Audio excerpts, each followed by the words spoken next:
محترم سامعین، السلام علیکم ورحمۃ اللہ وبرکاتہ۔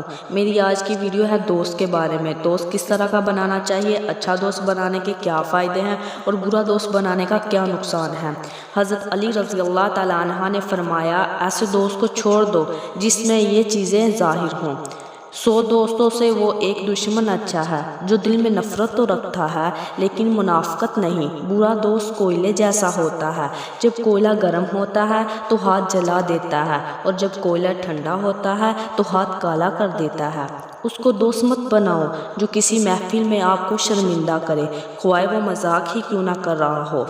منافق دوست اور سائے میں کوئی فرق نہیں ہوتا، دونوں روشنی میں آپ کے ساتھ ہوتے ہیں اور اندھیرے میں غائب ہو جاتے ہیں۔ جہاں عزت، سچائی اور خلوص نظر آئے وہاں دوستی کا ہاتھ بڑھاؤ، ورنہ تمہاری تنہائی تمہاری بہترین ساتھی ہے۔ جب کوئی ہاتھ اور ساتھ دونوں چھوڑ دیتا ہے تب اوپر والا کوئی نہ کوئی انگلی پکڑنے والا بھیج دیتا ہے۔